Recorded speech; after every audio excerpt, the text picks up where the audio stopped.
Education के field से नहीं हूँ। मैं एक कलाकार हूँ, एक आर्टिस्ट हूँ, एक क्रिएटिव इंसान हूँ। और आप लोग बेहतर जानते हैं एजुकेशन के बारे में। इतने साल से आप एजुकेशन चला रहे हैं। पिछले कुछ साल से मेरा अनुभव हुआ है, चूंकि मैंने कुछ फिल्में की हैं। एक फिल्म थी तारे ज़मीं पर, और अभी हाल ही में मेरी जो फिल्म आई है 3 इडियट्स, ये दोनों फिल्में एजुकेशन के टॉपिक पर हैं। तो लिहाजा मैं इस वजह से मैंने काफ़ी रिसर्च की एजुकेशन के ऊपर, और कुछ चीज़ें मेरे सामने आई हैं और वो चीज़ें मैं आपके सामने रखना चाह रहा हूँ। आज यहाँ पेरेंट्स हैं, एजुकेटर्स हैं, टीचर्स हैं, बच्चे भी हैं। हो सकता है पता नहीं मैं कितना सही बोल रहा हूँ, गलत बोल रहा हूँ, लेकिन मेरे कुछ विचार हैं जो मैं आपके सामने रखना चाहूँगा एजुकेशन से जो जिनका संबंध है। और वो ये कि सबसे पहले तो हर बच्चा खास होता है। ये मैंने डिस्कवर किया अपने रिसर्च में। हर बच्चा खास होता है। हर बच्चे में, हमारी तरह, आपकी तरह और हमारी तरह, हर बच्चे में कुछ ना कुछ काबिलियत होती है, कुछ ना कुछ कमजोरी होती है। मुझ में भी कमजोरी है, काबिलियत है। आप में भी कुछ ना कुछ काबिलियत और कमजोरी है, और हर बच्चे में कुछ ना कुछ कमजोरी और काबिलियत होती है। और हमें as parents, as elders, as education system, हमें हर बच्चे की खासियत को पहचानना है, उससे मदद करनी है। उसकी क्या खासियत है, उसका क्या दिल चाहता है, उसे किस चीज़ में खुशी मिलती है, वो हमें उसको हेल्प करना है कि हम उसको वो ढूंढ सके, और उसमें हमें सपोर्ट करना है। और जो उसकी कमज़ोरी है उसमें हमें उसको सपोर्ट करना है। मुझे अक्सर एजुकेशन इंस्टीट्यूट्स मुझे बोलते हैं कि हम हमारे स्कूल में सारे बच्चे पास होते हैं, हमारे स्कूल में सारे बच्चे फर्स्ट आते हैं, या हम जो बोर्ड एग्जाम है उसमें हमारे सारे बच्चे पास होते हैं। मुझे एक सवाल पूछना है कि हमारे कितने बच्चे खुश हैं। सबसे बड़ा सवाल मेरा ये है, how many of our children are happy. और वो जो हैप्पीनेस क्वोशेंट है ना, वो मेरे लिए सबसे अहम है। क्योंकि देखिए, पढ़ाई लिखाई तो हम सीख ही लेते हैं। जब मुझे कोई चीज सीखनी होती है तो मैं कुछ ना कुछ करके सीख ही लेता हूं। हमारी फिल्म 3 इडियट्स जब रिलीज होने वाली थी, रिलीज से पहले हमने कई स्क्रीनिंग्स रखे थे, टेस्ट स्क्रीनिंग जिसको हम कहते हैं, जिसमें कि हम ऑडियंस, जैसे आप लोग हैं, उनको बुलाते हैं, फिल्म दिखाते हैं, उनसे पूछते हैं कि फिल्म कैसी लगी। ऐसे एक टेस्ट स्क्रीनिंग हमने किया था बम्बई में। एक फैक्ट्री में कारीगर लोग काम करते हैं, तो करीब 25-30 कारीगर आए थे उस स्क्रीनिंग में। स्क्रीनिंग के बाद एक कारीगर था, उसने मुझसे एक सवाल पूछा। उसने मुझसे ये पूछा, आप लोगों ने फिल्म देखी है 3 इडियट्स?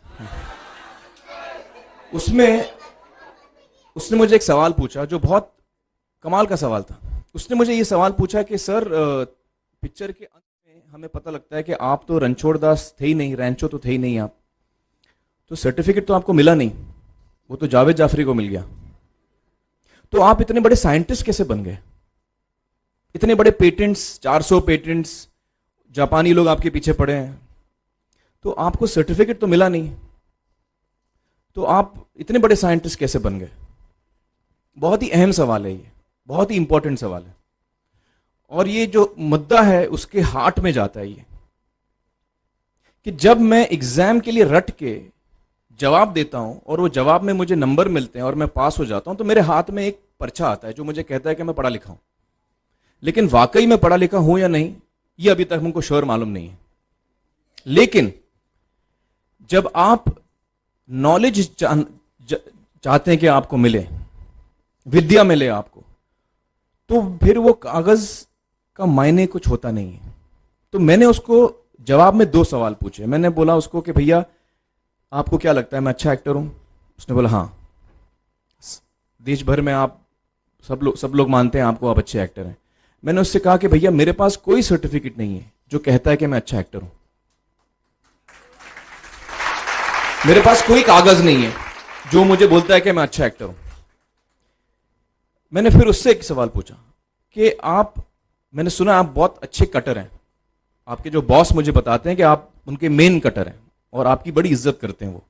आपके पास कोई पर्चा है, सर्टिफिकेट है जो मुझे बताता है कि आप कटर हो? उसने बोला नहीं सर। तो मैंने बोला आपका जवाब आपको इधर ही मिल गया। Education is beyond marks, education is beyond grades, education is what you learn.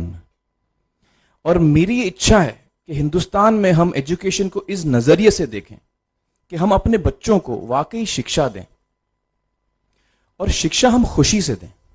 क्योंकि शिक्षा में सिर्फ ज्ञान नहीं होता, शिक्षा में एक और चीज मिली हुई होती है, वो ये है कि हम अपने बच्चों को डेवलप करते हैं एज ह्यूमन बींग्स। आगे चल के वो जिंदगी में अच्छे इंसान बने, आगे चल के वो अपने पैरों पे खड़े रह सकें, आगे चल के वो इज्जत की जिंदगी जी सकें, आगे चल के वो दूसरों के बारे में ध्यान रखें, आगे चल के वो किसी के चेहरे पे मुस्कुराहट ला सकें, आगे चल के वो किसी की मदद कर सकें। This is what we should develop of our children. ये मेरी फीलिंग है।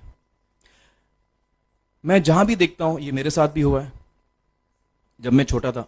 जब से हमारे बच्चे छोटे होते हैं, जब से बच्चे पैदा होते हैं, बच्चा घर आता है, हम बच्चे को पूछते हैं भाई मार्क्स कितने मिले, फर्स्ट आए कि सेकंड आए? बोलता है सेकंड। सेकंड आए तो अरे फर्स्ट नहीं आए, डांट पड़ती है उसको। जो बोलता है मैं 10th आया तो उसकी तो हालत ही बुरी हो जाती है। बच्चे को लगता है यार ये फर्स्ट आना बड़ा जरूरी है। उसको रेस में हम पूछते हैं तुम रेस में फर्स्ट आए कि सेकंड आए? में हम उसको बचपन से, जब से वो केजी लोअर केजी में होता है, जब लोअर केजी में रेस होती है, चमचा मुंह में लगा के उसमें नींबू डाल के भागते हैं। उसमें भी हम बच्चे को पूछते हैं अरे मेरा बेटा फर्स्ट आएगा, ला ओ बेटा मेरा फर्स्ट आना, मतलब पेरेंट्स चिल्ला रहे हैं बेटा भागो, मतलब नींबू लेके भागो। तो उसमें होता क्या है कि बच्चे को लगता है कि यार ये बड़ा जरूरी है। मेरे पेरेंट्स को हमेशा, मेरे पेरेंट्स मुझे एक ही सवाल पूछते हैं, मैं फर्स्ट आया कि नहीं। उसके जहन में ये बात बैठ जाती है कि मेरे को अव्वल आना है, मेरे को कंपीट करना है, मेरे को बाकी लोग से आगे निकलना है। टीचर्स भी यही सवाल उसको पूछते हैं आमतौर पे, मेरे साथ हुआ है। होता क्या है कि जब वो बच्चा 21 साल का होता है तो वो बड़ा सेल्फिश हो जाता है, और उसको सेल्फिश हमने बनाया, हमारे सिस्टम ने बनाया। वो अपने बारे में सोचता है और किसी के बारे में नहीं सोचता, क्योंकि यही हमने उसको ट्रेन किया बचपन से। बचपन से हमने उसको यही ट्रेन किया कि बेटा तुम पहले आना, बाकी सब लोग को भूल जाओ। तो जब वो नौजवान बनता है तो उसका नजरिया सोसाइटी की तरफ यही हो जाता है कि भैया मुझे आगे बढ़ना है, बाकी सब बाय हुक और by crook I must succeed, I don't care about anybody else. मेरा ये दिल कहता है, मेरा ये दिल चाहता है कि अगर हम जितने यहां पेरेंट्स हैं, एडल्ट्स हैं, यंगस्टर्स हैं जो कल जाके पेरेंट्स बनेंगे, अगर हम अपने बच्चों को ये सीख दें जब वो छोटे हैं, जब वो घर आए हम उसको ये सवाल पूछें, ये नहीं पूछें कि मार्क्स कितने मिले, उसको ये पूछें कि बेटा आज तुमने किसकी मदद की, आज तुमने किसके चेहरे पे मुस्कुराहट लाई। अगर हम उसको ये पूछें तो उसको ये लगेगा कि यार जरूरी ये है।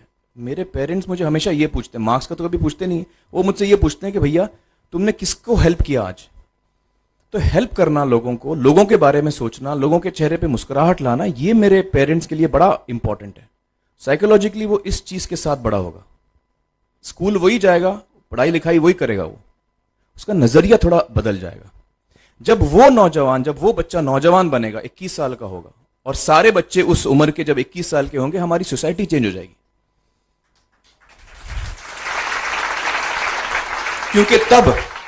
क्योंकि तब हमारी सोसाइटी में ऐसे नौजवान होंगे जो खुद के बारे में नहीं सोच रहे, दूसरों के बारे में सोच रहे हैं। तो मुझे लगता है कि सबसे बड़ी चीज जो हमारे एजुकेशन सिस्टम में मैं देखना चाहूंगा, जो मैंने अपने स्कूल लाइफ में नहीं देखी, कि हमको ये अहमियत इस पे दी जा रही है कि हम अपने आसपास के बच्चों को कितना हेल्प कर रहे हैं। ये एक बहुत बड़ी तब्दीली अगर आ जाए तो मुझे लगता है कि हमारा देश बहुत सुधर सकता है, बहुत बदल सकता है, हम बहुत